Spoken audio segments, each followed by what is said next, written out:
Assalamualaikum warahmatullahi wabarakatuh. Selamat siang. Ayo kita simak video pembelajaran ini bersama-sama. Perkembangan masyarakat Islam di Timur Tengah, Eropa, dan Asia. Perkenalkan, nama saya Novel Hanif. Saya akan menjelaskan tentang teori Islamisasi.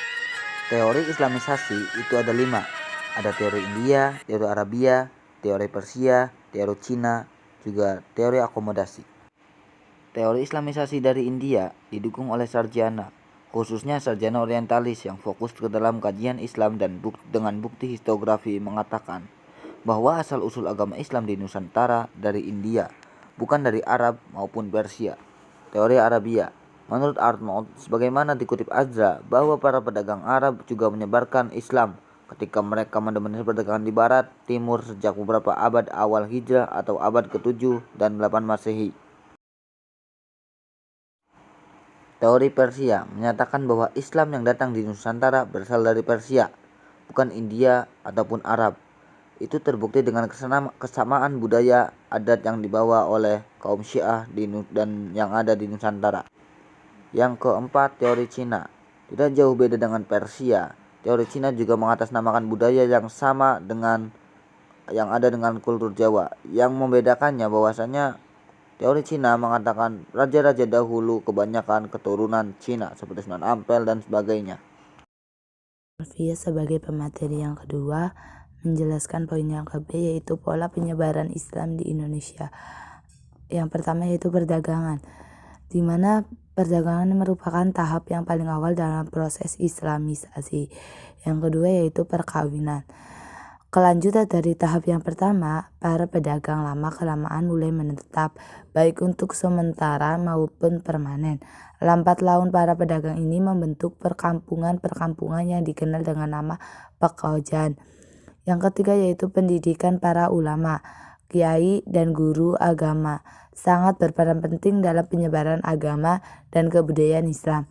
Para tokoh Islam ini menyelenggarakan pendidikan melalui pondok pesantren bagi para santri-santrinya.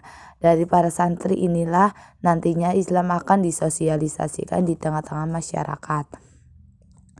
Yang keempat yaitu tasawuf, ajaran untuk mengenal dan mendekatkan diri kepada Allah sehingga memperoleh hubungan langsung secara sadar dengan Allah dan memperoleh ridhonya. Saluran tasawuf termasuk yang berperan membentuk kehidupan sosial bangsa Indonesia. Yang kelima yaitu politik. Perannya sangat besar dalam proses Islamisasi. Ketika seorang raja memeluk agama Islam, maka secara tidak langsung biasanya rakyat mengikuti jejak rajanya. Dengan demikian, setelah agama Islam mulai tumbuh di masyarakat, kepentingan politik. Seni dan budaya Islamisasi. Melalui bidang seni budaya dapat dilakukan melalui beberapa cara, seperti seni bangunan, seni pahat, ukir, tari, musik, dan sastra. Saluran seni yang paling terkenal adalah pertunjukan wayang dan musik. Nama saya Siti Faiza dari pemateri ketiga, ingin menjelaskan perkembangan Islam di Eropa. Masuknya Islam ke Eropa.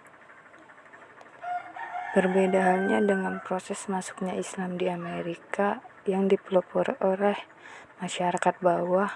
Islam masuk ke Eropa melalui jalur kekuasaan yakni pada masa Daulah Bani Umayyah di bawah kepemimpinan Khalifah Al-Walid dan yang berkedudukan di Damaskus. Masa pemerintahan Islam. Setelah Spanyol dikuasai pasukan Muslim, Spanyol kemudian menjadi salah satu bagian atau provinsi dari dinasti Bani Umayyah dan beribu kota di Sevilla. Beberapa gubernur yang pernah memerintah di sana, diantaranya Musa bin Musyair, Abdul Aziz bin Musa bin Musyair, dan lain sebagainya. Kemajuan pemerintah Islam di Eropa. Selama 8 abad umat Islam memerintah di Spanyol. Banyak sejarah dan kemajuan yang telah dicapai, mengingat 8 abad bukanlah waktu yang singkat. Umat Islam berhasil membawa sejarah yang baik bagi penduduk Spanyol karena mereka tidak memperlakukan penduduk Spanyol sebagai jajahan dan berlaku semena-mena. Pemerintah Islam memperlakukan penduduk Spanyol dengan baik dan tidak membatasi kegiatan mereka. Hal inilah yang menyebabkan Spanyol memiliki catatan sejarah yang lebih baik dibandingkan dengan sejarah negara Eropa lainnya. Berikut ini adalah beberapa kemajuan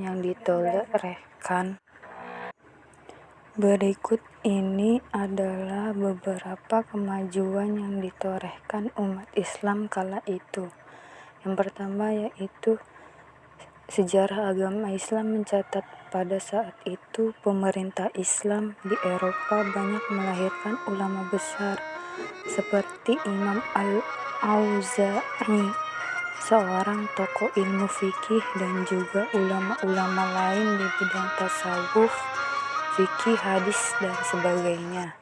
Yang kedua yaitu lahirnya filsuf dan ilmuwan Islam seperti Ibnu Rushdi, seorang filsuf dan ahli di bidang kedokteran, serta beberapa ahli astronomi terkenal seperti Al-Irqali dari Toledo dan Al-Majriti dari Cordoba dan Ibnu Al-Fah dari Sevilla.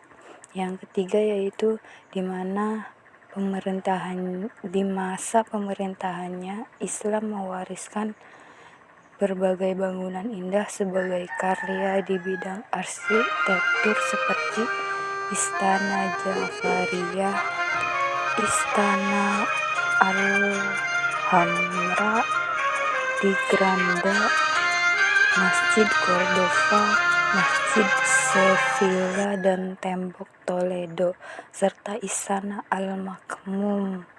Masjid kala itu tidak hanya berfungsi sebagai tempat menunaikan sholat wajib, sholat Jumat, akan tetapi kegiatan lain seperti zakat, serta tempat pengajaran ilmu Al-Quran.